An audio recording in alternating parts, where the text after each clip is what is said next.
Bab 61, Kembali ke keluarga Su.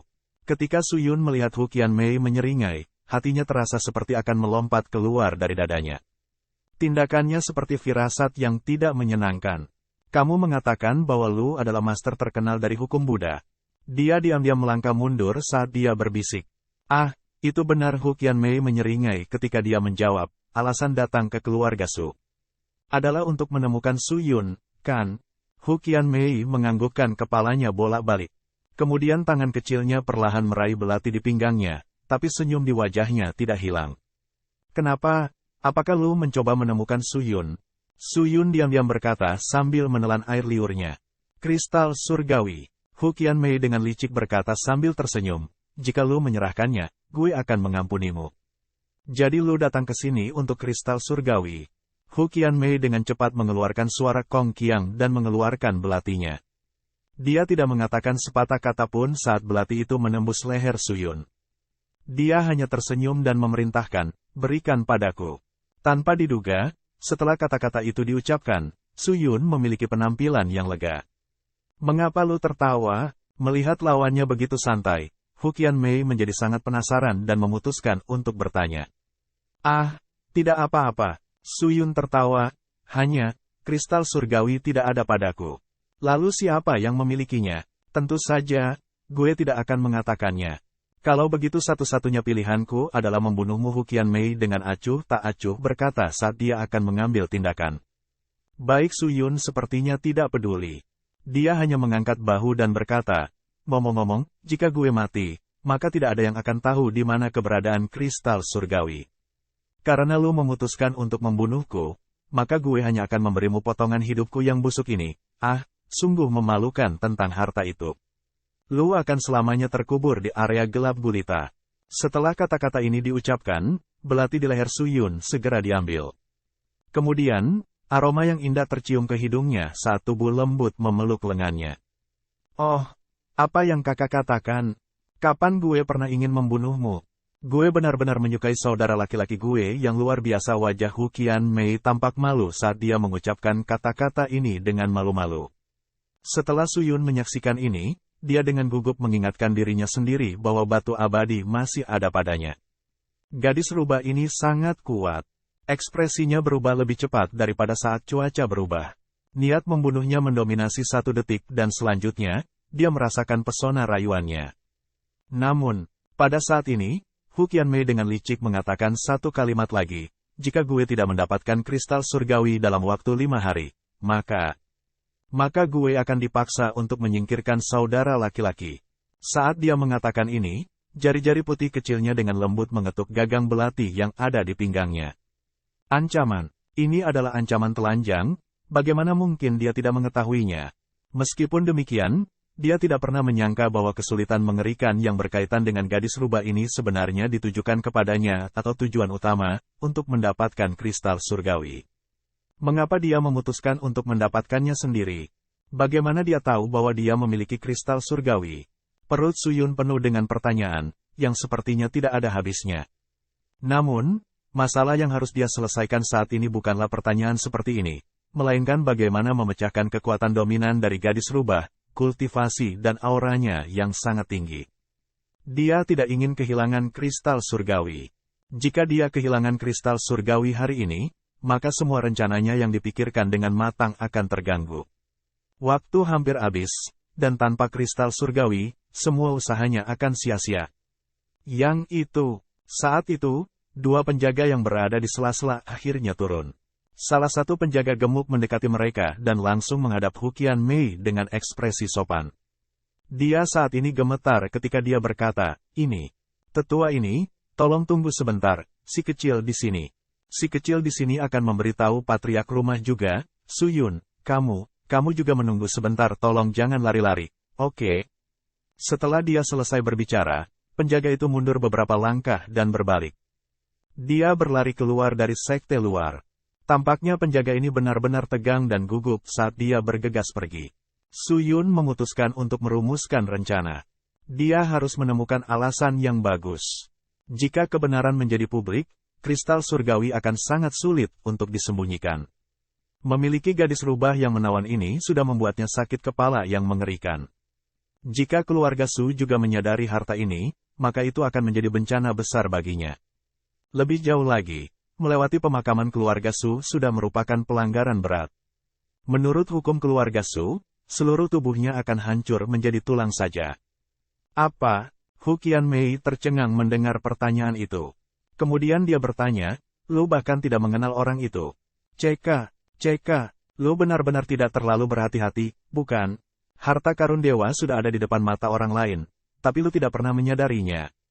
Aku hanya seorang kultivator alam roh perantara. Karena itu masalahnya, cepat berikan kristal surgawi kepadaku atau gue akan membuatmu mati dengan kematian yang menyakitkan. Jika lu menginginkan hidupku, maka bunuh saja gue sekarang. Namun, lu tidak akan mendapatkan kristal surgawi tentu saja, lu dapat menyiksa gue. Tetapi jika lu memutuskan untuk menyiksa gue akan menghancurkan kultivasi roh gue dan bunuh diri. Meski begitu, jangan pernah berpikir untuk mendapatkan kristal surgawi. Su Yun dengan jelas berkata. Setelah Hu Qianmei mendengar ini, wajahnya sedikit gelap dan mendengus. Gue akan memberimu waktu 5 hari untuk mempertimbangkannya. Kristal surgawi atau hidupmu, lu harus memilih satu. Su Yun tidak menanggapi. Di gerbang sekte luar keluarga Su, mereka menunggu sekitar beberapa saat hingga sebatang dupa padam. Patria keluarga Su memimpin dengan anggota keluarga Su kelas atas. Su Silong, yang salah satu tangannya terpotong sedang diseret ke sini. Mereka dengan cepat berlari ke sini. Ajaran Ming Ying bukanlah kumpulan seni bela diri yang lemah. Meskipun sekolah Ming Ying bukanlah faksi yang sekuat sekte pedang abadi, tetapi para master dari ajaran Ming Ying umumnya memiliki kultivasi yang tinggi. Reputasi Hu Qianmei dikenal bahkan di sini. Bahkan di daerah terpencil ini, masih ada desas-desus tentang gadis rubah. Desas-desus menggambarkannya sebagai individu yang kejam, yang bertindak kejam. Jika ada orang yang mengganggunya, dia hanya akan memenggal kepala mereka tanpa mengedipkan mata. Jangan berbicara tentang menjadi masuk akal. Dia memiliki banyak musuh di seluruh benua. Tetapi karena sekolah Ming Ying memiliki satu mata tertutup dan satu mata terbuka, mereka tidak peduli. Selain itu, mereka bahkan menyediakan perlindungan bagi wanita buas ini. Jadi tidak peduli berapa banyak orang yang datang untuk membalas dendam, mereka tidak dapat membunuh gadis rubah itu. Jika mereka tidak dibunuh oleh pedang gadis rubah, maka mereka dibunuh oleh teknik Ming Ying-nya. Untuk tujuan ini, reputasi sekolah Ming Ying memburuk. Meskipun demikian, itu sangat berharga. Bagaimanapun, kekuatan pedang gadis rubah itu jelas. Hal yang paling penting adalah bahwa dia adalah master teknik pertempuran. Bagaimana sebuah sekolah bisa bertahan jika tidak ada ahli tingkat tinggi? Setelah kelompok patria keluarga Su tiba, mereka pertama kali melihat Hu Qianmei berusia 11 tahun yang menawan, mereka tiba-tiba membeku sejenak. Banyak orang yang melihat Hu Qianmei untuk pertama kalinya hanya akan menganggapnya sebagai gadis kecil yang cantik dengan banyak pesona. Banyak orang tidak akan pernah percaya bahwa si kecil ini diisukan sebagai eksekutor wanita iblis. Patria keluarga Su melangkah maju. Dia dengan hati-hati maju ke depan dan dengan sopan menyapa Hu Qianmei. Saat kedua orang itu berbicara, patria keluarga Su bertanya apa tujuan utama kunjungannya. Untungnya, Hu Qianmei sangat cerdik dan tidak menyebutkan apapun tentang Su Yun. Sebaliknya, dia mengatakan bahwa dia di sini untuk meminjam beberapa harta untuk mengarahkan perhatian patriark di tempat lain. Dia juga meminta untuk menginap di keluarga Su selama beberapa hari. Setelah patriark keluarga Su mendengar tentang situasinya, dia hanya bisa dengan sopan mematuhinya. Setelah patriark keluarga Su selesai menyapa dengan Hu Qianmei, dia melihat ke samping. Dia dengan kosong menatap sosok Su Yun. Kamu pasti Su Yun? Patria keluarga Su berkata dengan sikap berani. Matanya yang dingin memiliki kilau misterius. Salam patriark, ini gue. Su Yun dengan jelas menjawab, tetapi hatinya bergetar di dalam. Ia berusaha mengendalikan emosinya, agar terlihat lebih natural dan tenang. Beberapa murid mengatakan bahwa mereka melihatmu mati di gunung tulang bela diri. Kenapa lu masih hidup? Aku memiliki pertemuan yang beruntung, jadi gue selamat. Betulkah? Kemudian patriark keluarga Su berteriak, cepat bawa dia ke rumah utama. Gue ingin menanyainya secara pribadi. Kemudian dia berbalik dan berjalan kembali ke sekte dalam. Rumah utama. Di dalam taman kecil yang terpencil. Seorang wanita muda mengenakan gaun perang biru sedang duduk dengan tenang di dalam taman. Dia diam-diam menatap bunga dengan linglung. Seluruh keberadaannya tampaknya terlepas dari dunia saat ini. Wajah wanita itu kuyu. Matanya merah dan air matanya masih mengalir. Dia tetap tidak bergerak. Suasana taman kecil itu luar biasa acuh tak acuh. Kaca. Saat itu, pintu menuju ke taman kecil dengan lembut didorong terbuka. Sumosa melangkah masuk. Saat dia melihat wanita yang duduk di dekat bunga di taman, alisnya berkerut. Nona, sekarang saatnya untuk melatih teknik pedangmu. Cepat pergi ke lapangan bela diri. Sumosa perlahan berkata. Namun, wanita itu hanya menutup telinga dan tetap tidak bergerak. Merindukan suara Sumosa menjadi sedikit tidak sabar. Katakan pada Patriark, aku tidak ingin berlatih lagi, aku ingin lagi. Suara serak King Er muncul. Itu pengap dan tidak menunjukkan kekuatan. Itu terdengar seperti erangan rendah. Apakah lu tahu apa yang lu lakukan? Sumosa menjadi sangat marah. Dia berteriak lagi dan lagi. Keluarga Su menghabiskan begitu banyak energi, tenaga, dan sumber daya keuangan untuk membantumu berkultivasi. Apakah lu benar-benar akan menyerah begitu saja? Apakah semuanya sia-sia? Angan-angan cepat ikut gue ke medan bela diri dengan cepat. Aku tidak mau pergi. Yah, akarmu hanya seorang pelayan wanita. Sekarang lu telah menjadi Phoenix. Siapa yang memiliki temperamen buruk? King Er, izinkan gue memberitahu lu. Jika lu terus seperti ini, lu akan kehilangan status lu untuk tetap tinggal di rumah utama. Kalau begitu lu bisa kembali ke rumahmu dan terus menjadi pelayan. Apapun, King Er menggigit bibirnya saat dia menjawab dengan ringan. Kamu, Sumosa kehilangan napas dan tidak dapat berbicara. Bam! Saat itu, pintu dibanting terbuka. Seorang pelayan berpakaian gaun hijau dengan cepat berlari ke taman. Merindukan dia kembali. Nona merindukan dia kembali. Wajah pelayan itu berseri-seri dengan gembira saat dia mengatakan ini. Tetapi ketika dia melihat Sumosa, dia segera menjadi terlalu takut untuk menggerakkan otot lain. Mengapa membuat keributan besar? Apa berikutnya? Sumosa dengan dingin menatap pelayan itu sambil berteriak. Pembantu itu menjadi ketakutan. Dia gemetar dan hampir jatuh ke tanah. Kemudian, mata kemerahan King Er melihat ke arah pelayan dan bertanya, siapa yang kembali? Pelayan itu dengan ketakutan menatap Sumosa dan kemudian dengan gugup mengarahkan pandangannya ke King Er dan dengan ringan berkata, Tuan Muda Suyun. Setelah mendengar kata-kata ini, King Er menjadi terkejut. Dia tiba-tiba berdiri dan menatap pelayan dan bertanya lagi, anak muda, apa yang lu katakan?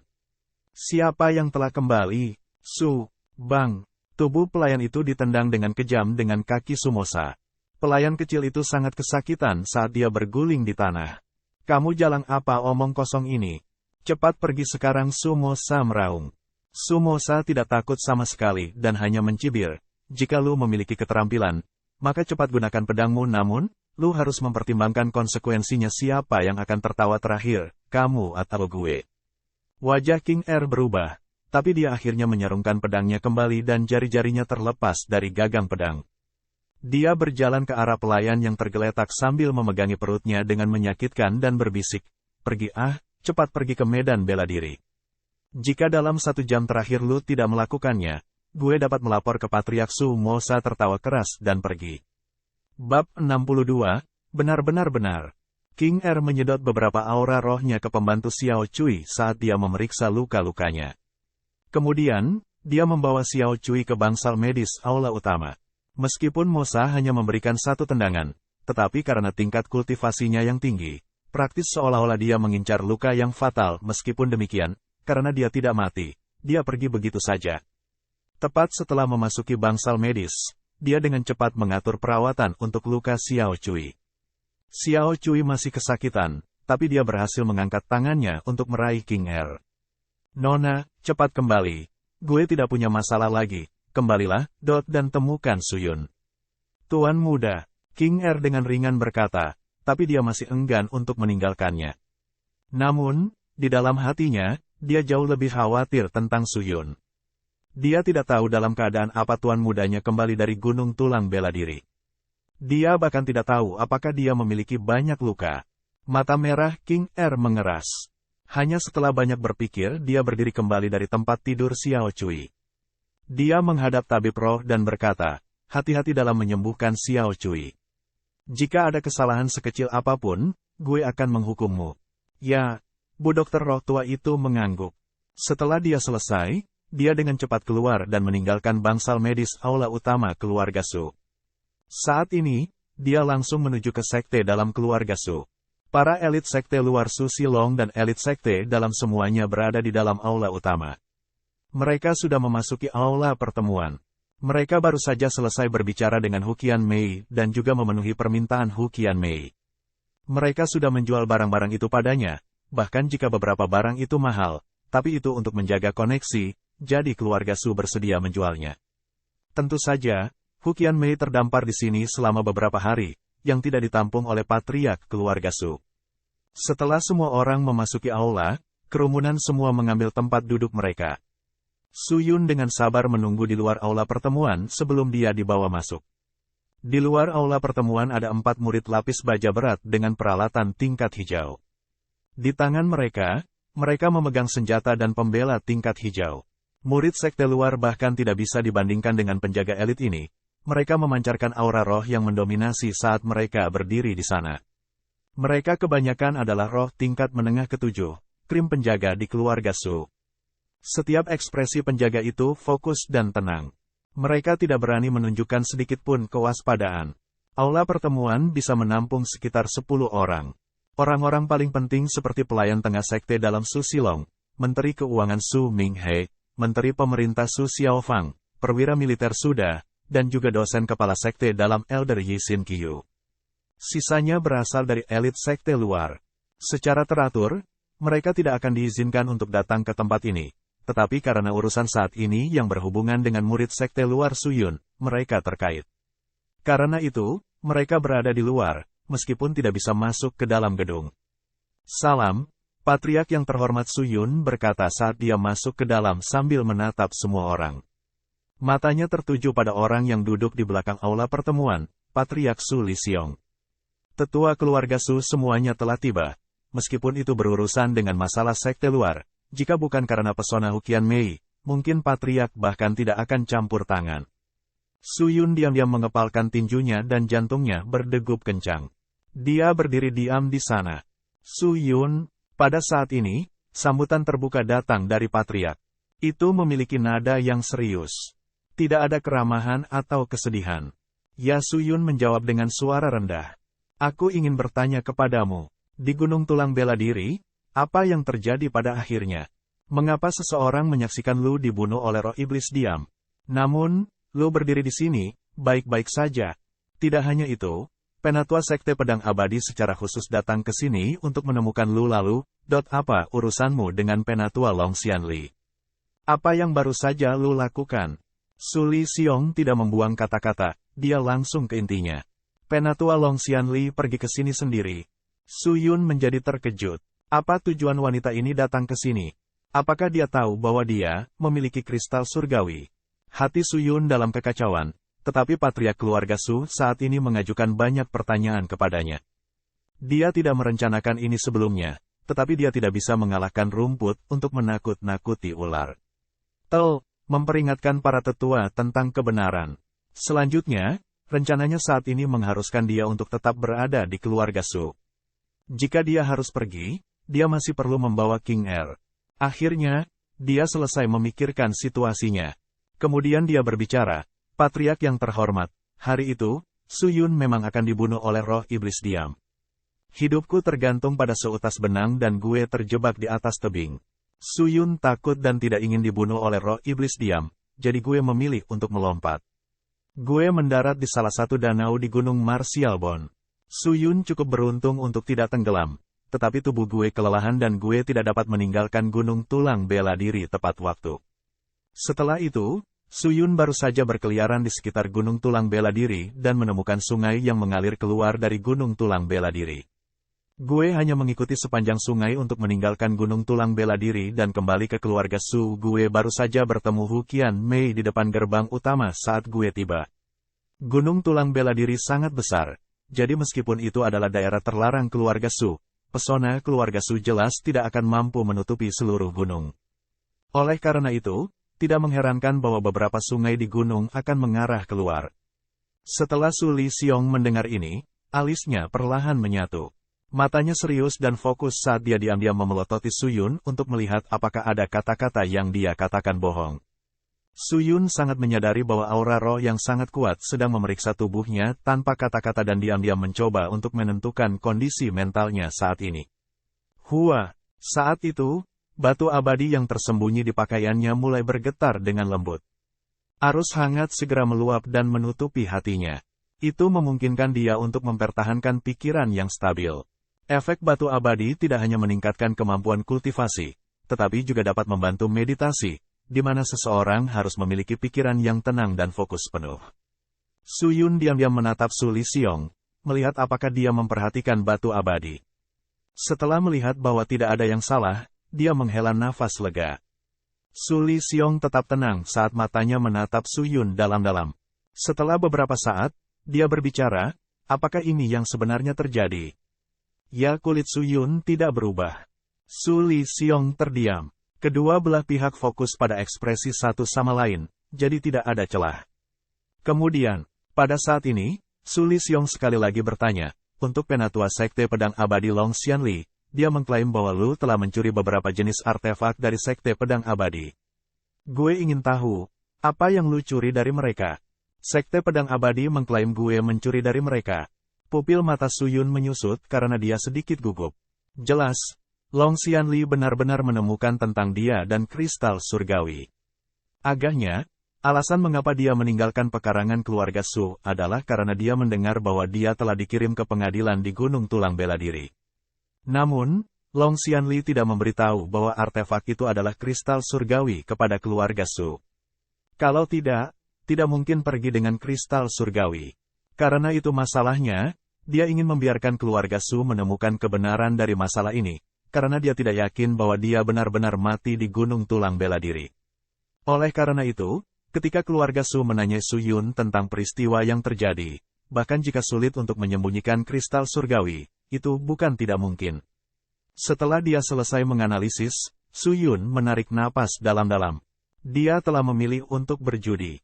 Dia tidak tahu apakah analisisnya benar, tetapi berdasarkan situasi saat ini, itu adalah skenario yang paling mungkin. Segera, wajahnya tiba-tiba berubah saat dia menjawab, "Oh, masalah ini hanya salah paham, masalah ini benar-benar hanya kesalahpahaman. Ketika gue meninggalkan pekarangan keluarga Su, gue pergi ke Mirror Lake Town untuk membeli sesuatu. Penatua Long Xianli juga ada di sana. Dia sedang menyelesaikan beberapa tugas untuk Sekte Pedang Abadi." Su Yun cukup beruntung untuk berbicara dengan Penatua Long Xianli. Namun, hari itu, dia kehilangan dompetnya, yang gue pikir dia pikir gue yang mengambilnya pada akhirnya. Gue benar-benar dirugikan senior, berdasarkan kultivasi gue. Apakah gue benar-benar berani memprovokasi Sekte Pedang Abadi dengan sengaja? Gue pikir Penatua Long Xianli tampak seperti malaikat, jadi gue tidak bisa menahan diri untuk tidak meliriknya. Gue hanya benar-benar tidak menyangka ada kesalahpahaman seperti itu, ketidakadilan. Setelah dia selesai, Su Yun menghela nafas. Apakah sesederhana itu? Su Li Xiong bertanya. Su Yun menjamin bahwa setiap kata adalah benar. Lu para senior harus tahu, apakah gue benar-benar memiliki cukup keberanian untuk berani memprovokasi harimau di dalam Sekte Pedang Abadi? Su Yun dengan tenang menjawab. Ya, hanya dengan mengandalkan kultivasimu, Penatua Long Xianli bisa membunuhmu dengan mudah. Penatua Su Si Long di dekatnya mendengus. Sampah sekte luar pasti tidak akan memiliki keberanian sebanyak ini, kan? Seorang lagi berkata. Su Yun tidak mengatakan sepatah kata pun. Su Li Xiong tidak berkomentar saat dia menundukkan kepalanya sambil berpikir. Seluruh suasana di aula menjadi agak aneh, karena seluruh aula pertemuan benar-benar sunyi. Su Yun tidak berani membuat gerakan gugup, jadi kedua tangannya dari waktu ke waktu hanya akan meluruskan bagian bawah pakaiannya. Jika dia tetap tidak bergerak sama sekali, itu akan dengan cepat membuat beberapa orang mencurigainya. Namun, jika terlalu banyak gelisah, maka dia juga bisa dicurigai memiliki hati nurani yang bersalah. Untungnya, tindakannya saat ini sempurna. Meski kemampuan persuasinya tidak cemerlang, namun ia masih mampu meyakinkan lawan dengan sungguh-sungguh. Meskipun demikian, alasannya masih hanya biasa-biasa saja. Setidaknya, itu masuk akal. Baiklah, sekarang gue tahu. Pada saat ini, Su Lisiong menatap kosong ke arah Su Yun dan melanjutkan, lu baru saja kembali dari gunung tulang bela diri, jadi gue yakin lu kelelahan. Pulanglah dan istirahatlah. Patriark yang mengerti, Su Yun akan kembali setelah Su Yun membungkuk, dia dengan cepat mundur. Setelah dia pergi, para tetua tetap duduk di sana. Ekspresi setiap orang berbeda. Beberapa tetua berbisik satu sama lain, tetapi ragu-ragu untuk berbicara. Akhirnya, Su Lisiong angkat bicara lebih dulu, menurutmu apa yang dikatakan anak ini, benar atau salah? Meskipun kedengarannya agak mencurigakan, tapi bukan berarti hal semacam ini tidak bisa terjadi. Kepala dosen Yisin Qiu berkata dari kursi kedua. Dia melanjutkan, Gunung Tulang Bela Diri keluarga Su adalah daerah terlarang, tetapi itu adalah bagian dari seluruh pegunungan. Bahkan jika pesona itu ada di sana, masih ada banyak jalan yang harus diambil agar seseorang dapat meninggalkan Gunung Tulang Bela Diri. Gue pikir apa yang dikatakan Su Yun masuk akal. Adapun masalah yang berurusan dengan dia dan Penatua Long Xianli, gue pikir itu juga masuk akal. Kalau tidak, bagaimana dia berani melawan Sekte Pedang Abadi dengan kultivasinya yang lemah? Namun, Menteri Keuangan Su Minghe memiliki pandangan bingung di matanya, tapi Su Yun ini benar-benar sangat misterius. Semua orang memiliki kesan yang sama, bukan? Gue hanya mengatakan bahwa beberapa saat yang lalu, kultivasinya hanya tentang tahap ke-6 pemula roh, kan? Setelah mengamati auranya hari ini, gue memutuskan bahwa itu sudah menjadi roh tahap pertama. Tes kekuatan, Su Lisiong tiba-tiba teringat sesuatu dan berbalik menghadap Su Silong. Kemudian dia bertanya, Su Silong, anak ini adalah anggota sekte luar keluarga Su, kan? Su Silong dengan cepat bangkit dan mengangguk. Patriark yang terhormat, lu benar. Aku hanya mengatakan, kultivasi murid ini telah mengalami stagnasi selama sekitar 8 tahun, mengapa dia tiba-tiba memiliki tingkat pertumbuhan yang mengerikan sekarang? Mengenai masalah ini, gue tidak jelas. Su Silong hanya menggelengkan kepalanya. Su Lisiong berpikir sejenak dan berbisik, biarkan gue mengatakan ini. Gue pikir salah satu dari dua orang ini pasti telah menipu kita. Dua orang ini? Su Silong bertanya. Ya, entah Su Yun atau Long Xianli. Akhirnya, Su Lisiong berdiri dan diam-diam memerintahkan. Semua orang memperhatikan Su Yun dan dengan cermat mengamati setiap gerakannya. Jika ada tindakan yang diambil, cepat laporkan kepada gue. Kemudian, Su Lisiong berbalik dan langsung meninggalkan aula pertemuan. Dimengerti, Patriark. Semua orang di aula pertemuan dengan cepat bangkit dan memberi hormat. Sementara itu, di sebuah pohon besar di luar aula pertemuan, siluet dapat terlihat jika seseorang menyapu pandangan mereka, tetapi segera menghilang dengan tenang. Babak 63, ingin mati. Datanglah ke sini. Sepertinya Su Lisiong sudah memperhatikanku sekarang. Kembali ke dalam kabin kecilnya di hutan, Su Yun memiliki ekspresi khawatir di wajahnya. Selama beberapa hari ke depan ini, gue harus bersikap. Gue tidak dapat melakukan apapun yang akan menarik perhatian mereka. Jika tidak, banyak hal yang telah gue rencanakan tidak akan berhasil.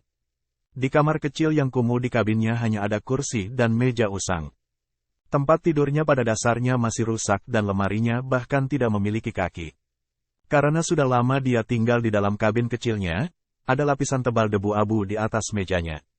Su Yun membersihkan beberapa area yang diperlukan dan kemudian mengatur barisan kecil untuk berkultivasi. Namun, sebelum susunan itu bahkan selesai, dia mendengar ketukan-ketukan di pintu. Bahkan selesai, dia mendengar Su Yun kira-kira bisa menebak siapa itu dan dengan cepat membuka pintu. Setelah melihat, itu sebenarnya adalah saudara Yue Yang. Kakak, Su Yun. Setelah saudara Yue Yang melihat bahwa Su Yun masih utuh, mereka menjadi gembira.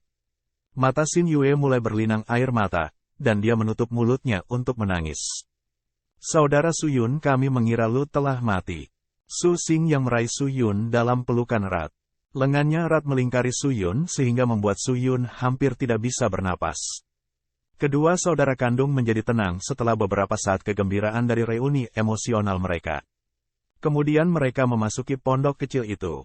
Meskipun keduanya gembira karena Su Yun baik-baik saja, mereka mulai menanyakan apakah Su Yun kesakitan, hanya untuk memastikan Su Yun tidak mengalami cedera serius. Suyun benar-benar tersentuh di dalam hatinya.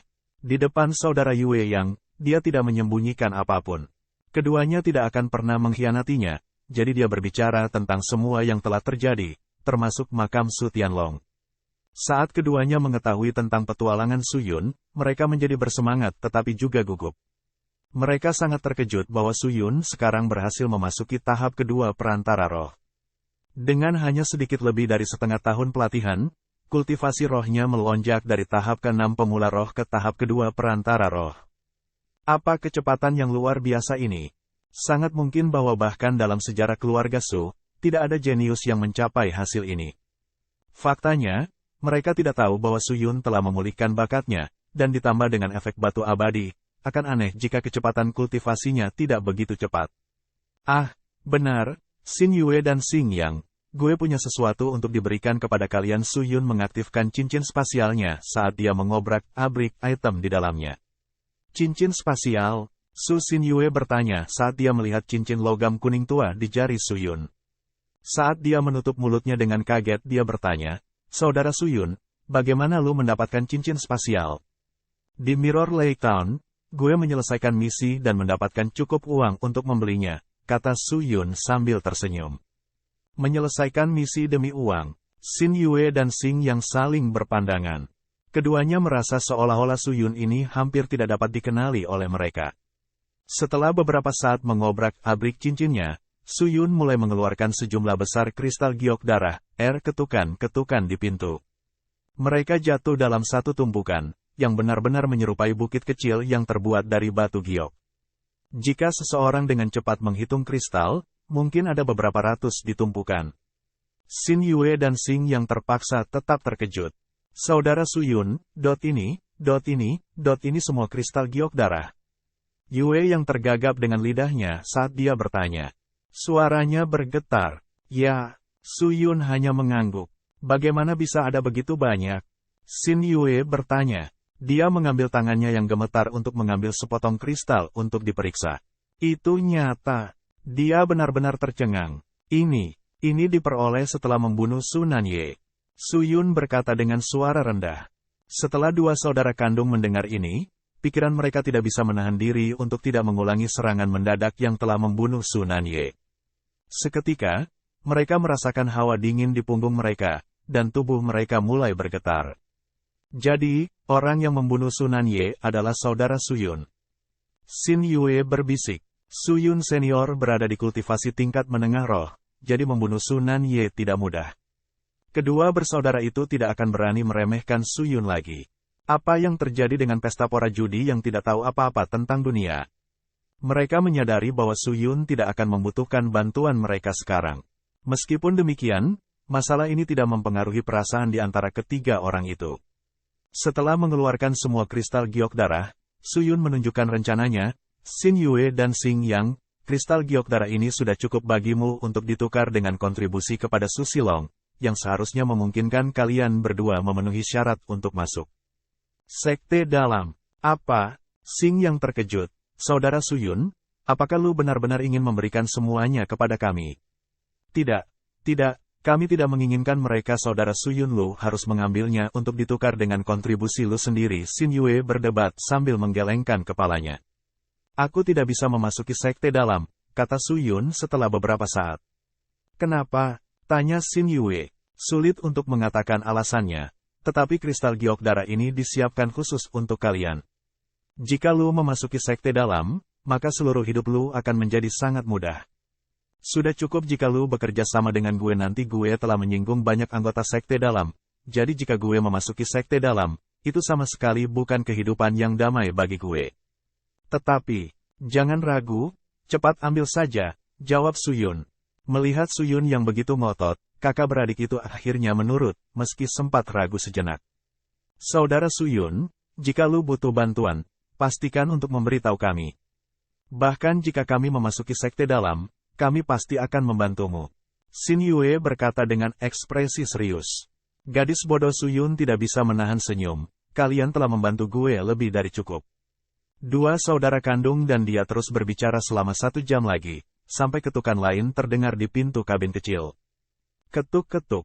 Suyun mengerutkan kening. Di keluarga Su, kecuali Xin Yue dan Xing Yang, dia tidak benar-benar mengenal orang lain. Ketiganya berhenti berbicara. Xin Yue dan Xing Yang menatap Su Yun yang cemberut yang dengan enggan bangkit dan membuka pintu. Pintu terbuka. Seorang gadis yang mengenakan gaun pedang kuning sedang menunggu dengan menawan di ambang pintu. Betina memiliki rambut panjang yang memanjang seperti air terjun. Sosoknya sempurna seperti permata dan usianya belum 15 tahun. Dia memiliki mata yang cerah dan gigi seputih salju. Alisnya lembut, yang membuatnya lebih cantik bahkan dibandingkan dengan Xin Yue. Dia benar-benar peri yang bercahaya. Meskipun demikian, mata wanita itu sedikit merah, dan ada bekas air mata kering di wajahnya. Dia tampak sedikit tegang dan kuyu. Meskipun demikian, ketika dia melihat Su Yun, air mata King Er tidak bisa tidak jatuh seperti badai hujan. Orang-orang di sekitarnya menatap kesulitannya dengan kasihan. Tuan muda, King Er tersedak saat dia mencoba berbicara. Dia benar-benar tidak bisa menghentikan air mata yang jatuh. Dia melemparkan dirinya ke dalam pelukan Su Yun sambil menahan isak tangisnya. King Er, tenggorokan Su Yun terasa kering. Lengannya memeluk gadis itu seolah-olah dia tidak ingin melepaskannya sekarang.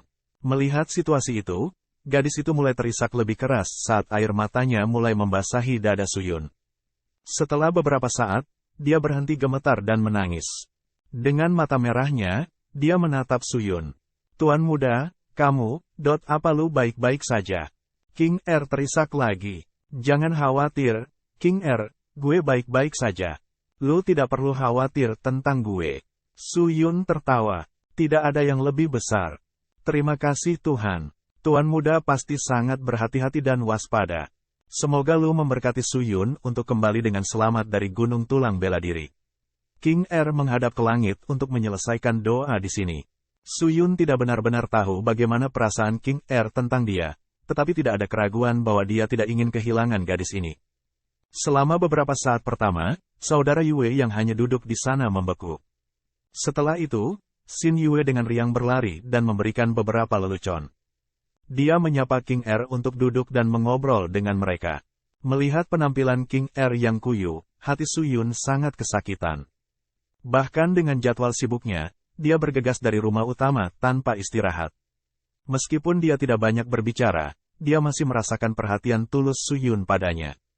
Setelah memasuki kabin, King Er dengan hati-hati memeriksa tubuh Su Yun dari atas ke bawah untuk mengetahui apakah ada luka. Dia harus memverifikasi dirinya sendiri bahwa Su Yun benar-benar baik-baik saja, sebelum dia mengambil dompetnya dari ikat pinggangnya. Meskipun demikian, bahkan sebelum dia bisa memberikan uangnya untuk Su Yun, tatapan serius Su Yun tertuju padanya. Muda, tuan muda, simpan untuk dirimu sendiri, kata Su Yun dengan nada serius. King Er ragu-ragu saat dia menggigit bibir bawahnya. Dia tidak menanggapi. Suara derap kuda. Pada saat ini, suara beberapa kuda jantan roh terdengar. Suara itu semakin dekat dan dekat. Akhirnya, suara itu berhenti dan suara meringkik kuda jantan bisa terdengar tepat di luar kabin. Su Yun tinggal di sebuah pondok kecil yang terletak di sudut sekte luar keluarga Su. Siapa yang mau datang ke sini? Su Yun mengerutkan kening. Dia merasa bahwa di luar, ada banyak aura roh yang tidak murni dan dalam. Tampaknya banyak murid dari alam perantara roh telah tiba. Apakah mereka dari sekte dalam? Su Yun bangkit dan memutuskan untuk melihat keluar. Tuan muda, pada saat ini, tangan King Er menariknya kembali. Su Yun melihat kembali ke gadis itu untuk melihatnya menyeka air mata di matanya. Kemudian, ekspresi di wajah kecilnya berubah menjadi tekad dan dengan nada kasar, gue akan memeriksa di luar. Saat King Er terhuyung-huyung, Su Yun menatapnya. Seluruh tubuhnya tampak lemah, sementara wajahnya tampak menunjukkan bahwa dia hampir tidak tahan kelelahan. Hati Su Yun terlempar ke dalam kekacauan. Sampai sekarang, dialah yang melindunginya dari hujan. Sampai sekarang, dia masih melindunginya terlepas dari segalanya. Karena orang tuanya telah meninggal, dia harus menghadapi semuanya sendirian. Bagaimana dia bisa terus seperti ini? Su Yun meraih tangan King Er. King Er terkejut sesaat saat mata musim gugurnya yang kemerahan menatap Su Yun. Beristirahatlah di sini sebentar, oke? Gue akan memeriksanya. Su Yun dengan ringan berkata, dengan tawa di akhir. Tapi tuan muda, King Er juga ingin mengatakan sesuatu yang lain, tetapi dia sudah melihat bahwa Su Yun sudah melangkah maju, membuka pintu dan pergi keluar. Bagaimana saudara Yue Yang dan King Er bisa tenang? Tepat setelah itu, mereka juga bergegas keluar pintu. Saat mereka melihat keluar, mereka menjadi sangat terkejut. Di depan mereka tampak selusin penjaga kekaisaran yang mengenakan baju besi. Banyak yang masih di atas kuda jantan roh mereka. Masing-masing penjaga kekaisaran tampaknya memiliki pedang yang dibuat oleh sekte dalam. Semua mata penjaga kekaisaran menatap orang-orang yang keluar dari kabin kecil. Kuda jantan roh terus-menerus meringkik dan menginjak-injak tanah, membuatnya sangat berdebu. Para penjaga kekaisaran memancarkan aura sunyi. Penjaga kekaisaran dari sekte dalam benar-benar layak mendapatkan gelar mereka di keluarga Su. Murid sekte luar adalah serangga kecil di bawah kaki mereka. Beberapa penjaga kekaisaran bahkan memiliki pengalaman tempur yang nyata. Su Yun melirik penjaga misterius yang menunggang kuda. Matanya tertuju pada orang di depan yang mengendarai kuda jantan roh putih. Su Mo Sa. Sejak hari pertama kelahiran kembali Su Yun, dia telah memperingatkannya untuk menjauh dari King Er. Su Mo Sa yang sekarang hidup tinggi dan melihat ke bawah saat dia menatap ke bawah ke arah Su Yun dari kudanya. Di kedalaman matanya, ada rasa kasihan dan jijik. Nona, sepertinya peringatanku tidak berhasil sama sekali. Su Mo Sa dengan arogan memproyeksikan suaranya. Su Mo Sa, mengapa lu datang ke sini? King Er maju dan langsung menatap Su Mo Sa. King Er maju satu langkah, sementara Su Mo Sa juga mundur satu langkah. Mungkin dia akan mengamati kali ini dari pinggir lapangan. Su Mo Sa bermain dengan kepangnya dan perlahan berbicara. Pada awalnya di taman kecil, gue hanya mengizinkan lu ke lapangan bela diri untuk berlatih. Sebaliknya, lu tidak hanya tidak pergi, tetapi lu juga pergi ke rumah sampah ini. Waktu latihan ditetapkan oleh Patriark. Jika lu tidak mengikuti rutinitas latihan, maka lu mengabaikan perintah Patriark. Sekarang, cepat kembali bersamaku ke rumah utama dan terima hukumanmu. Jika tidak, jika lu memutuskan untuk mengkhianati keluarga Su, maka gue akan memiliki hak untuk membunuh lu. Saat kata-kata terakhir jatuh, mata Su Mo Sa menjadi pembunuh. Su Mo Sa, jangan pergi terlalu jauh, teriak King Er sambil menggertakkan giginya dengan marah. Aku pergi terlalu jauh? Su Mo Sa mencibir, inilah yang ditentukan hukum. Bagaimana gue bisa menipu lu dengan mereka? Kemudian dia melambaikan tangannya, bawa wanita muda itu pulang. Selain Su Yun karena menghalangi King Er pergi ke lapangan bela diri, dia akan menerima hukumannya. Kirim dia ke penjara sekte luar selama 10 hari. Biarkan dia merasakan penjara. Ya, apa kami mengerti, senior Su Mo Sa. Penjaga kekaisaran sekte dalam berteriak dan mereka turun dengan seragam. Kemudian mereka mulai maju ke arah Su Yun dan King Er. Xin Yue menjadi sangat tegang dan akan mengambil tindakan. Namun, dia mendengar Su Yun tiba-tiba berteriak, berhenti. Para penjaga kekaisaran terkejut sesaat. Su Mo Sa hanya mengerutkan kening. Sampah sekte luar, apa yang kalian takutkan? Selesaikan saja tugasnya. Setelah penjaga kekaisaran mendengar perintah itu, mereka tidak ragu-ragu untuk maju. Kong Qiang. Tiba-tiba, pisau bermata dua yang ramping terbang keluar dari sarungnya di punggung Su Yun. Tanpa peringatan apapun, itu melonjak langsung ke salah satu penjaga kekaisaran dan tanpa ampun memenggal kepalanya. Para penjaga kekaisaran terkejut saat mereka perlahan berhenti dan mundur. Mereka buru-buru mencabut pedang dari pinggang mereka untuk melawan. Kuang dan sebuah pisau dipotong dari pedang. Lengan penjaga itu gemetar. Mereka merasakan aura roh murid sekte luar ini sangat dalam dan mendalam. Mereka mulai merasakan teror belaka. Apakah bajingan ini benar-benar murid sekte luar? Para penjaga kekaisaran gemetar saat mereka merenungkan hal ini. Bang! Tendangan ganas dari kaki mengenai dada salah satu penjaga kekaisaran sekte dalam. Kaki dengan kuat menabrak baju besi. Semua orang menyaksikan pria itu terbang menjauh dan dengan brutal menabrak tanah. Seluruh tubuhnya kesakitan dan dia hampir tidak bisa terhuyung-huyung kembali. Mereka melihat pedang Su Yun menusuk ke tanah saat memancarkan aura pedang yang menyelimuti seluruh area. Itu bahkan mulai mengangkat debu. Wajahnya memiliki ekspresi tanpa ampun saat dia dengan tenang menatap Su Mo Sa dan kelompoknya, ingin mati. Kalau begitu datang saja ke sini. Bab 64. Baiklah, bunuh saja mereka semua. Bagian I. Adegan itu benar-benar canggung. Xin Yue dan Xing yang berlari ke sisi Su Yun. Kemudian, mereka juga mencabut pedang dari pinggang mereka dan membantu Suyun. King Er benar-benar terkejut. Tuan muda, kapan dia memiliki begitu banyak keberanian? Dia hanya bisa menatap Suyun dengan tercengang. Seluruh tubuhnya merasa tetap terpana, karena menurutnya peristiwa ini sangat palsu. Bakat tuan muda yang tidak percaya diri yang hancur, yang berjudi dan minum dari hari ke hari. Bagaimana dia tiba-tiba berubah begitu banyak dari sikap aslinya? Selanjutnya, setiap bulan dana spirit koin yang gue berikan kepadanya, yang selalu ia minta, tiba-tiba berhenti. Apa yang sebenarnya terjadi pada tuan muda? Buk, Sumosa di sana mendesak kuda jantannya maju untuk mendekati Suyun. Dia tidak turun dari kuda jantannya, tetapi terus menggunakan matanya untuk menatap merendahkan pada pria di depannya. Apakah lu akan memberontak? Sumosa berkata dengan nada yang jelas. Aku tidak pernah berniat, jawab Suyun. Kamu berani berdebat denganku? Sumosa dengan dingin mendengus. Sepasang matanya mulai dipenuhi dengan niat membunuh yang dalam saat dia tiba-tiba menarik pedangnya dari pinggangnya. Pedang itu menjerit saat bergetar. Kemudian dia mengarahkannya ke Suyun dan memberikan ultimatumnya, serahkan saja padaku. Kalau tidak, gue akan memenggal kepalamu di tempat. Sumosa, jika lu berani mengambil tindakan, maka gue akan menghancurkanmu sampai-sampai hanya tinggal kerangka. Apakah lu berani? Setelah Sumosa mendengar kata-kata ini, matanya berkedip sesaat. Kemudian dia mendengus, kata-kata aneh apa yang lu katakan? Suyun, apakah lu benar-benar berpikir bahwa lu dapat membunuhku? Aku tidak bisa.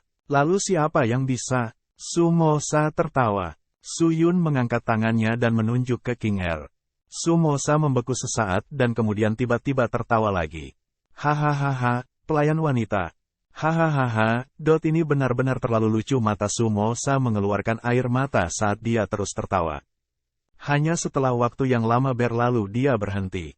Dia memiliki wajah yang tampak sangat jelek saat dia dengan jijik menatap King Er dengan jijik. Mulutnya meringkuk, memperlihatkan cibiran, belum lagi kekuatannya di bawah. Bahkan dengan statusnya sekarang, dia bahkan bukan lawan di mataku. Dia akan mencoba membunuhku. Jika lu memiliki keberanian, maka biarkan dia mencobanya. Hahaha, kali ini, Sumosa tidak sendirian. Bahkan penjaga kekaisaran sekte dalam ikut tertawa. Tawa mereka penuh dengan ejekan dan penghinaan. Meskipun mereka tahu tentang adik perempuan ini, nama King Er, itu hanya nama tanpa substansi. King Er ingin mengucapkan sesuatu sebagai bantahan, tetapi tangan kecilnya mengepal, mencoba menahan diri untuk tidak mengambil tindakan. Kulit Xin Yue dan Xing yang keduanya memerah karena marah, dan menunggu untuk maju menyerang Sumosa. Tapi tepat pada saat ini, Suyun berbicara lagi. Dia membuka mulutnya dengan suara yang sangat keras dan berteriak, tentu saja, dia tidak bisa membunuhmu, tetapi seseorang di sini dapat dengan mudah mengambil hidupmu. Siapa? Apakah itu dua potong sampah yang berdiri di sisimu? Sumosa tertawa saat dia memeriksa sisi Suyun. Bajingan Xing yang hampir meledak. Tapi Suyun menahannya. Suyun mengedipkan mata pada Sumosa, dan berteriak, tentu saja bukan mereka. Itu adalah penatua Huqian Mei yang terkenal dari sekolah Mingying. Suaranya sangat keras, yang mungkin untuk menakut-nakuti Sumosa. Kemudian dia melanjutkan, belum lama ini, King Er dan Huqian Mei bertemu satu sama lain. Itu memukulnya dengan sangat baik. Mereka sudah menjadi teman dekat dalam waktu sesingkat itu. Adapun masalah yang berkaitan dengan datang ke sini untuk menemui gue, motif sebenarnya dari Huqian Mei adalah untuk mengajar King Er. Jika lu ingin memprovokasi Huqian Mei dan sekolah Mingyingnya, menjadikan sekolah Mingying sebagai musuh keluarga Su, maka sepenuhnya kesalahan lu sendiri yang lu tanggung sendiri. Oleh karena itu, King Er tidak memiliki rasa bersalah, sebaliknya dia harus dipuji atas perbuatan baiknya. Omong kosong apa yang lu bicarakan? Mata Sumosa menyipit saat dia mencibir. Huqian Mei berteman dengan pelayan tercela ini. Jangan membuatku tertawa sampai mati semuanya. Cepat datang dan bantu gue membawa mereka pergi. Jangan buang waktu lagi. Dipahami penjaga kekaisaran tidak lagi sopan. Masing-masing dari mereka mengaktifkan aura roh mereka bergegas ke kelompok Suyun. Namun, saat itu, sosok merah tiba-tiba terbang dengan kecepatan kilat. Dia mendarat tepat di depan Suyun. Saat kakinya mendarat di tanah, tanah bergetar sejenak. Seluruh kelompok penjaga kekaisaran elit terguncang dan dengan kikuk jatuh ke tanah. Mereka menjadi sangat malu dengan tindakan mereka. Bahkan Sumosa menderita. Kuda arwahnya tampaknya sangat ketakutan dari tempat kejadian dan kuda jantan itu secara acak ditendang ke udara. Dia hampir terlempar dari kudanya di atas kuda. Butuh beberapa saat agar kuda jantan itu tenang. Saat dia menatap dari tanah, sebenarnya ada 3 retakan. Retakan ini sebenarnya bercabang dari satu sumber, kaki kecil dan indah. Hu Qianmei. Sumosa tercengang. Hancurkan dia. Suyun mengeluarkan perintah ringan. Sebuah alis berkerut muncul di wajah Hu Qianmei, tapi hasilnya masih lengkap. Dia mengambil tindakan dan bergegas menuju Sumosa seperti badai. Dengan telapak tangannya, dia tanpa ampun menamparkan wajah Sumosa. Bang! Tubuh Sumosa segera dikirim terbang dari kuda jantan roh, sebelum jatuh parah tidak jauh dari pohon besar. Ledakan! Tubuhnya menabrak pohon dan berguling-guling di tanah beberapa kali lagi. Saat dia berdiri, sidik jari merah cerah muncul di pipinya. Di sudut mulut Sumosa, ada darah yang keluar. Saat dia menyentuh luka di sisi wajahnya, pikirannya benar-benar tercengang. Dia menatap tajam ke arah Hu Qianmei dengan marah. Penatua yang terhormat, lu, apa yang lu coba lakukan? Mencoba melakukan, Hu Qianmei diam-diam melirik Suyun. Kemudian dia menatap orang yang berdiri di belakang Suyun dan menatap King Er dengan terpaku. Dia menunjuk ke arahnya dan berkata, orang ini adalah saudara perempuanku, karena kami berdua memiliki kasih sayang satu sama lain. Cinta pada pandangan pertama. Kali ini, dia secara khusus membawa gue ke sekte luar keluarga Su untuk pergi jalan-jalan. Jika lu berani padanya, maka gue, Hu Qianmei, maka lu harus punya nyali. Kalau begitu, cukup, hilangkan saja dia. Pada saat ini, Suyun diam-diam berbisik kepada Hu Qianmei dari samping. Itu tidak keras, tapi King Er jelas mendengarnya. Matanya melebar saat dia menatap Suyun dengan terkejut. Dia terkejut lagi menemukan bahwa mata Suyun dipenuhi dengan cahaya yang ganas. Itu adalah niat membunuh yang meminta kehancuran. Seluruh tubuh King Er bergetar. Apakah ini benar-benar tuan muda? Meskipun demikian, Hu Qianmei tidak mengambil tindakan kali ini. Dia menunggu beberapa saat sebelum dia menjawab, meskipun ini untuk kristal surgawi, tetapi jika gue melakukan ini, karena dia adalah anak buah Su Lixiong, begitu gue membunuhnya, akan ada dendam antara keluarga Su dan Yingming. Sekte, meskipun sekolah Ming Ying tidak lemah, tetapi hubungan keluarga Su penting. Koneksinya rumit, gue tidak ingin menjadi musuh mereka. Kalau begitu lukai dia dengan serius. Adapun membunuhnya, biarkan gue melakukannya. Suyun berbisik kembali. Setelah Hu Qianmei mendengar kata-kata ini, dia segera mengambil tindakan. Kali ini, dengan cara yang bersih dan efisien, dia menyerang Sumosa. Hu, Penatua Hu. Mata Sumosa melebar, tapi tak perlu dikatakan lagi. Begitu dia melihat tubuh mungil Hu Qianmei yang memikat dengan gesit menyerbu ke arahnya, dalam sekejap mata, dia langsung berada di depannya. Kemudian dia mengulurkan telapak tangannya dan memukulnya tepat di dada. Puci, Sumosa terbang ke udara dan memuntahkan darah. Dia dengan keras jatuh ke tanah lagi, tetapi itu belum berakhir. Aura khusus Hu Qianmei menyerang seluruh tubuh Sumosa dari dalam, yang segera mulai menyerang 5 jeroan dan 6 isi perutnya. Pada dasarnya semua organ dalam. Itu menciptakan luka dalam di seluruh tubuh Sumosa, yang untuk sementara memblokir meridian rohnya, mencegahnya menggunakan kekuatan roh untuk pulih. Dengan hanya satu pukulan, dia telah melukai secara serius tetua tahap ke-10 roh menengah. Dia tidak dalam kondisi untuk melanjutkan pertempuran. Penjaga kekaisaran sekte dalam yang melihat pemandangan itu menjadi sangat gugup. Terbukti, tidak ada yang berani memprovokasi atau mengambil tindakan terhadap Hu Qianmei. Sebaliknya, mereka bergegas ke Sumosa untuk membantu menopangnya. Meninggalkan. Satu kata jelas datang dari mulut merah muda kecil Hu Qianmei. Saat mereka membantu menempatkan Sumosa di atas kuda jantannya, mereka dengan cepat kembali ke atas kuda jantan mereka dan berlari kencang. Tak lama kemudian, suara tapak kaki menghilang dan hanya debu yang tersisa. Tujuan Hu Qianmei dari perjalanan ini adalah untuk mendapatkan kristal surgawi. Sementara kristal surgawi ada di tangannya, Hu Qianmei harus menuruti permintaan Suyun. Tentu saja, asalkan permintaannya tidak terlalu keterlaluan. Adapun mengumumkan bahwa Hu Qianmei dan King Er adalah saudara perempuan yang disumpah, itu akan memungkinkan King Er memiliki sedikit lebih banyak pengaruh dalam keluarga Su. Setidaknya dia tidak akan mudah diganggu. Juga, Su Yun tidak bisa berhubungan dengan Hu Qianmei. Jika tidak, Su Li Xiong akan memeriksanya dan mengungkap semuanya. Su Yun menatap ke arah yang ditinggalkan kelompok Su Mosa. Dia merenung sejenak dan kemudian bertanya, dalam waktu sekitar 3 hari, dia akan membalaskan. Dia bahkan tidak bisa meninggalkan tempat tidurnya sekarang. Hu Qianmei dengan lembut tersenyum. Tiba-tiba, dia memikirkan sesuatu dan menatap Su Yun di matanya, apa yang akan lu lakukan? Su Yun tidak menanggapi dan langsung kembali ke kamarnya. Sementara itu, King Er menatap Hu Qianmei dengan linglung. Tetua sekolah Ming Ying, yang memiliki lebih dari 10.000 murid di bawahnya. Bahkan itu akan membuat King Er menghormatinya.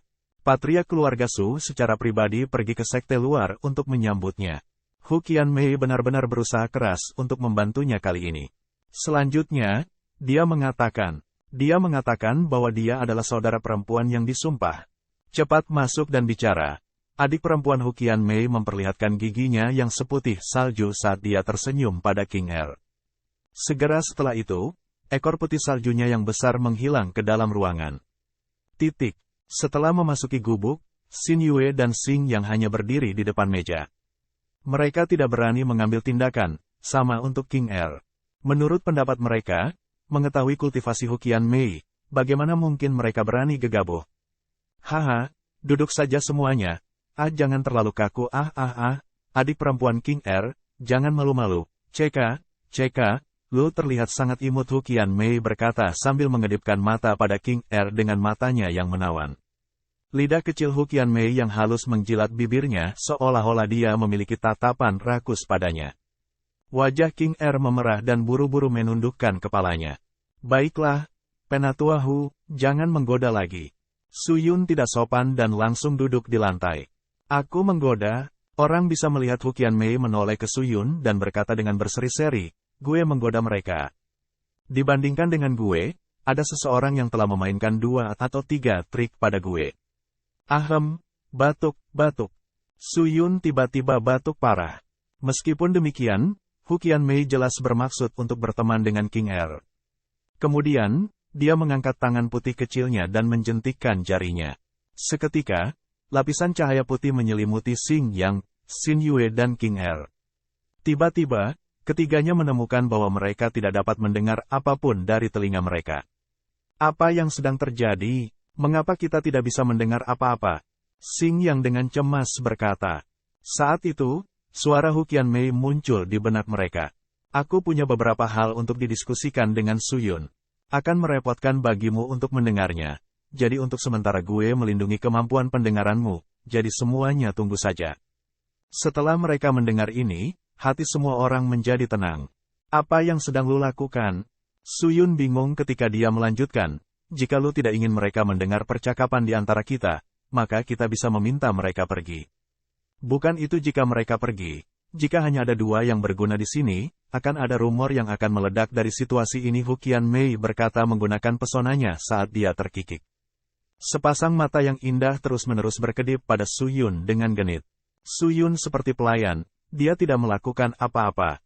Hu Qianmei terus-menerus tersenyum di wajahnya menjadi kaku dan tampak tidak puas saat dia bertanya, apakah gue tidak cantik? Tidak, lu sangat cantik. Lalu kenapa lu tidak ada reaksi apapun? Mulut Hu Qianmei melengkung saat dia melirik Su Yun. Meskipun sosok Hu Qianmei bertubuh mungil, perkembangannya cukup bagus.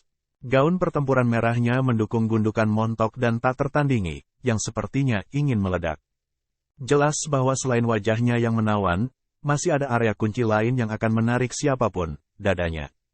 Pada saat ini, Hu Qianmei masih berada di depan pandangan ketiganya.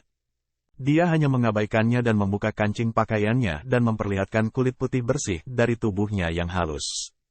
Kemudian dia dengan mempesona berkata, jika lu menginginkan ini. Tidak apa-apa. Babak 65, Pembunuhan Malam yang Tenang, Bagian 2. Menjatuhkan belanjaan, idiom, pada dasarnya dia menggodanya.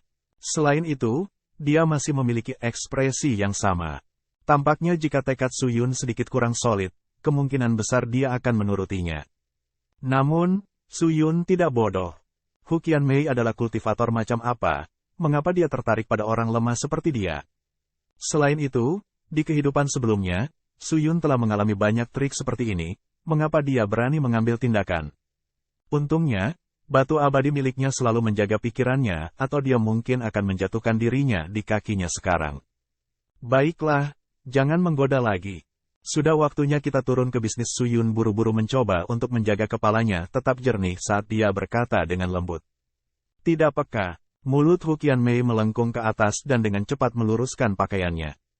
Terlepas dari 3 orang di dekatnya yang tidak dapat mendengar apapun. Dia langsung mengangkat kaki putihnya yang lembut ke depan dan berkata, alasan mengapa gue tidak ingin membiarkan mereka pergi adalah karena ada banyak orang di dekat daerah lu. Aku tahu, karena insiden di Gunung Martial Bond. Ditambah dengan peningkatan kultivasi gue yang tiba-tiba, mereka menjadi curiga. Su Yun berkata, saat dia juga tiba-tiba menyadari mengapa Hu Qianmei tidak ingin membiarkan ketiga orang itu pergi. Jika King Er dan kedua orang itu meninggalkan gubuk kecil itu hanya akan menyisakan Hu Qianmei dan Su Yun di rumahnya. Itu akan membuatnya semakin mencurigakan bagi keluarga Su. Mengapa Su Yun dan Hu Qianmei bertemu? Untuk masalah ini, itu akan menghindari membawa kristal surgawi, jadi Hu Qianmei tidak ingin mereka keluar dari pintu. Jadi, ini semua tentang kristal surgawi. Su Yun tiba-tiba berseru. Ah, lu tidak bisa benar-benar mengatakan itu. Bukankah lu juga menggunakan gue beberapa saat yang lalu, kan? Lu sudah tahu bahwa karena kristal surgawi, gue akan mengawasi lu. Lu sengaja berteriak selama keributan besar. Pidato keras itu bukan untuk didengar Sumosa, tapi untuk kudengar, kan? Hu Qianmei terkikik. Jika sesuatu terjadi padaku, tentu saja, kristal surgawi akan menghilang bersamaku tanpa jejak. Kalian lebih licik daripada gue. Hu Qianmei dengan lembut mendengus. Ini hanya untuk kelangsungan hidup gue. Ngomong-ngomong, jika situasi ini terjadi lagi, gue tidak akan membantumu menyelesaikannya. Lu masih memiliki 4 hari lagi, kesabaran gue terbatas, beri gue kristal surgawi sekarang. Kemudian, gue dapat membantu lu memasuki sekte dalam, tetapi jika lu masih belum memberi gue kristal surgawi saat itu, bersiaplah untuk kematian. Setelah Hu Qianmei mengatakan ini sambil tersenyum, dia segera bangkit dan langsung menuju pintu. Xin Yue hanya menatap 2 orang yang sedang berbicara dan tidak tahu apa yang mereka bicarakan. Segera setelah itu, mereka mendengar suara jentikan jari di pintu dan kemampuan pendengaran mereka pulih. Hu Qianmei membuka pintu dengan anggun dan pergi begitu saja. Puskesmas rumah utama. Pelayan muda, Xiao Cui dengan rendah hati menerima obat yang diresepkan oleh para tabib roh. Dia mencengkeram perutnya yang sakit dan terpincang-pincang keluar dari kamar. Saat itu, dia mendengar ledakan tangisan berisik di pusat medis.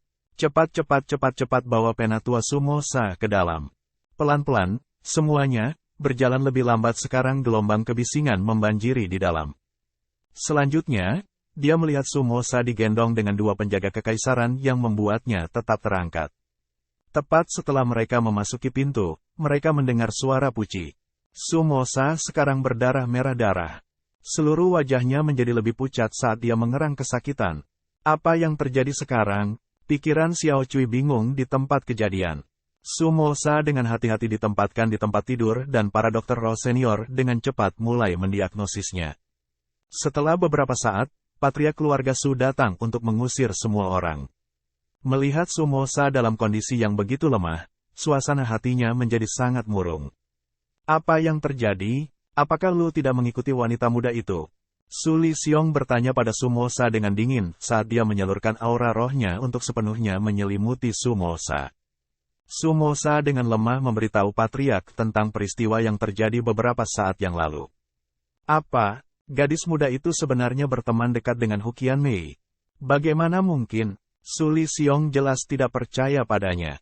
Hu Qianmei datang ke keluarga Su untuk berbicara dengan seorang teman berapa lama? Patriark, jika seperti ini, maka, di masa depan, jika King Er dikirim ke sekte langit yang mendalam, jika Hu Qianmei mengetahuinya, bukankah Hu Qianmei akan mengganggu rencana kita? Sumosa mengerang seperti orang sekarat. HMPH Su Li Xiong mendengus keras, sekolah Mingying mungkin kuat, apakah mereka berani melawan Sekte Langit yang mendalam? Para tetua Sekte Pedang Abadi bahkan tidak akan melakukan hal seperti itu. Jadi gue pikir Hu Qianmei tidak akan bertindak. Meskipun demikian, aku hanya sangat kesal, mengapa Hu Qianmei memukulimu dengan sangat buruk. Untuk masalah seperti ini, apakah itu benar-benar mengharuskan dia menjadi begitu brutal?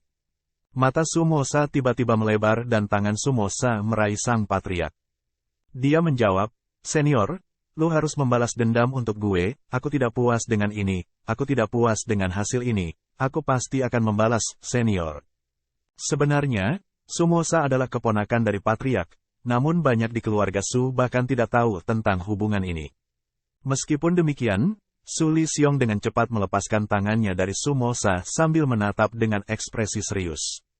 Tingkat kultivasi Hu Qianmei sangat tinggi. Selanjutnya, sekolah Ming Ying mendukungnya. Karena itu, jika lu ingin memulai ini, itu bisa membuat keluarga Su menjadi musuh bebuyutan dari Sekte Ming Ying. Lalu, gue harus melupakan ini? Tentu saja tidak. Su Lixiong menunduk sambil berpikir. Kemudian, dia mengangkatnya lagi dan melanjutkan, gue telah mendengar bahwa Hu Qianmei adalah individu langka yang hanya akan muncul setiap 1000 tahun. Dia memiliki pikiran jenius dan fisik yang sempurna. Jika lu mendapatkan tubuhnya, tingkat kekuatan lu akan meningkat berkali-kali lipat. Meskipun demikian, tampaknya Hu Qianmei umumnya sangat tidak menyenangkan dengan semua orang. Karena itu, dia tidak pernah berkencan dengan siapapun. Mosa, apa pendapatmu tentang Hu Qianmei?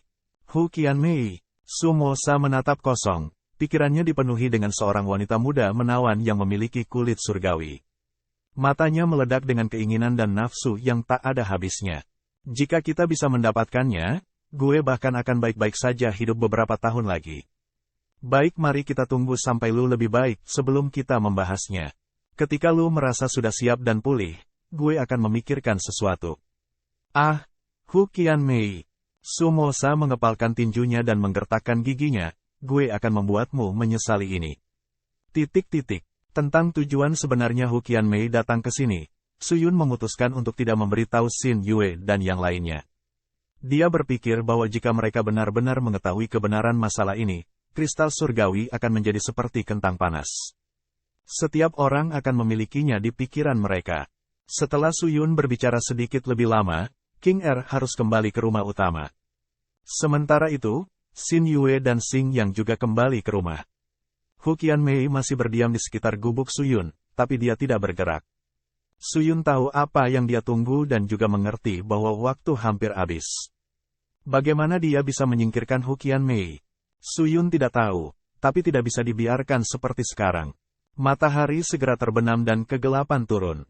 Suyun melompat ke atas kuda jantan rohnya dan memacunya untuk berlari kencang. Dia langsung menuju gedung utama.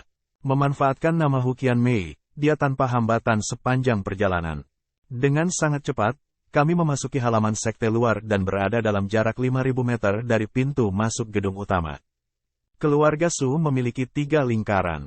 Di pinggiran adalah sekte luar, lalu sekte dalam dan di dalam sekte adalah rumah utama. Itu adalah klasifikasi lapis demi lapis. Ada banyak kesulitan di sekte luar keluarga Su.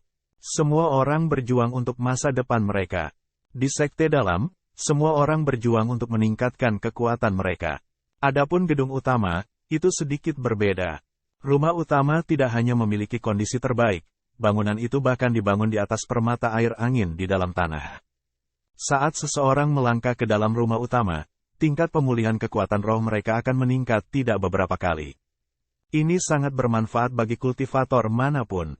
Impian utama para penghuni sekte luar adalah memasuki sekte dalam. Sementara itu, impian seumur hidup para murid sekte dalam adalah untuk memasuki rumah utama, tetapi banyak murid tidak pernah bisa mencapainya seumur hidup. Setelah tiba di pintu masuk, dia menghentikan kudanya di sudut gerbang. Di malam yang redup, dia mengganti pakaian putihnya yang biasa dan mengeluarkan 1 set lagi. Dia berganti ke 1 set jubah Blade Master hitam dan melengkapi sarung pedangnya. Dari cincin spasialnya, dia mengeluarkan topeng dan meletakkannya di atas kepalanya. Kemudian dia mulai berjalan cepat ke dalam. Saat dia pergi ke tengah halaman rumah utama, Suyun memperlambat langkahnya. Ada banyak pesona perlindungan, yang semuanya dibuat oleh patriark. Masing-masing dari mereka memiliki kemampuan bela diri yang disesuaikan. Itu bisa dengan cepat memperingatkan penjaga dari aura roh asing yang terdeteksi. Jika seseorang bergegas ke sini, itu akan dengan cepat mengingatkan semua orang. Tujuan pertama dari mantra perlindungan adalah untuk menangkap individu, sedangkan tujuan kedua adalah untuk memberitahu para penjaga. Para penjaga rumah utama sebagian besar adalah ahli top. Kemungkinan tidak ada keberadaan yang lemah di gerbang ini. Perkiraan konservatif tingkat kultivasi akan berada di sekitar tahap kelima inti roh, atau bahkan mungkin lebih kuat. Suyun saat ini tidak bisa bersaing dengan penjaga rumah utama. Oleh karena itu, segala sesuatu harus dilakukan secara sembunyi-sembunyi. Dia perlahan menyelinap menuju rumah utama dan berjalan menuju pusat medis. Di bawah sinar bulan, topeng besinya tampak seperti hutan dingin yang tak berujung. Untuk menghindari para penjaga, dia menyelinap melalui bayang-bayang. Segera, dia tiba di luar pusat medis. Kaca, pintu didorong terbuka. Di tengah malam, para dokter roh senior sudah tertidur. Hanya satu pelayan yang berdiri di samping tempat tidur dan menjaga orang-orang yang sedang tidur. Suyun berjalan ke arahnya tanpa mengeluarkan suara. Pelayan itu terkejut, karena dia tidak yakin siapa yang datang. Pelayan itu terkejut, karena dia tidak yakin siapa yang datang. Dia hanya bisa menatap saat orang ini dengan gesit mengulurkan tangannya ke lehernya, mengarah ke titik tekanan Jing Hai dan menekannya dengan ringan. Pikirannya langsung lumpuh karena otaknya kekurangan oksigen untuk beberapa saat. Kemudian dia segera pingsan. Guada, pelayan itu jatuh ke tanah. Suara itu membangunkan Sumosa yang sedang tidur saat dia tiba-tiba membuka matanya. Dia dengan susah payah menopang dirinya sendiri. Siapa? Sumosa berteriak. Jangan gugup, sebuah suara yang dalam datang dari orang bertopeng. Sumosa menatapnya dengan gugup. Siapa lu? Tidak masalah. Yang penting adalah berapa tahun King Er menderita penghinaan dari lu dan menanggungnya. Sudah waktunya untuk menghilangkan bau yang tidak menyenangkan. King Er, Sumosa menatap kosong, tetapi segera mengerti, lu adalah gadis pelayan rendahan. Gadis pelayan rendahan, orang bertopeng besi itu mengerutkan kening, tapi Sumosa tidak bisa melihatnya. Hehe, mungkinkah lu tidak? Meskipun demikian, itu adalah sampah seperti gadis pelayan rendahan, yang memiliki sedikit keberuntungan untuk memasuki rumah utama sebagai pelayan. Meskipun demikian, dia tidak bisa mengubah garis keturunannya. Pada akhirnya gadis pelayan rendahan tetap menjadi gadis pelayan rendahan. Pria bertopeng besi itu tidak berbicara. Dia tidak bergerak. Kemudian, dia langsung berbalik dan langsung menuju keluar. Berhenti, Sumosa berteriak. Namun, orang itu tidak berhenti dan segera meninggalkan ruangan. Sumosa benar-benar ingin menelepon seseorang, tetapi bahkan turun dari tempat tidur akan menjadi masalah. Setelah pria itu pergi, dia dikelilingi oleh keheningan yang menakutkan. Tidak ada gerakan dan tidak ada suara. Apa profesi orang itu? Mungkinkah dia datang ke sini hanya untuk mengucapkan beberapa kalimat misterius? Sumosa mulai ragu. Mustahil seseorang datang cepat. Seseorang datang. Sumosa mulai berteriak, bersiap untuk mengembalikan orang bertopeng besi itu. Hanya dalam sekejap, tiba-tiba, Wus menggelegar saat jendela medical center pecah. Itu segera diikuti oleh pisau tajam yang dingin bergegas ke arahnya. Puci, Sumosa bahkan tidak punya waktu untuk menanggapi saat pedang itu menembus kepalanya dan memakukannya ke dinding pusat medis. Seluruh kepalanya dipotong menjadi dua bagian dari bilahnya. Setelah memenggalnya, bilahnya bergetar sesaat dan kemudian berputar dan terbang langsung keluar jendela. Itu segera menghilang ke dalam malam. Skrieh. Sebuah sirene melengking berdering di seluruh gedung utama di langit malam. Itu segera diikuti oleh rangkaian lampu pesona perlindungan yang diaktifkan. Seluruh rumah utama terbangun. Pintu masuk gedung utama dengan cepat ditutup. Sang patriark membawa banyak penjaga kekaisaran bersamanya saat dia bergegas menuju pusat medis. Di rumah utama, di luar lapangan marsial, jika merasakan aura roh, alarm akan segera diaktifkan. Kelompok yang bersama penjaga kekaisaran bergegas menuju pusat medis dengan kecepatan tercepat mereka. Namun, ketika satu orang baru saja tiba di pusat medis, pemandangan di depan mereka mengejutkan semua orang. Sumosa dari kepala gedung utama sebenarnya terbelah menjadi dua bagian. Tubuhnya bersandar ke dinding dan wajahnya masih mempertahankan ekspresi bingungnya. Materi otak putih dan darah merah tersebar di seluruh tempat tidur.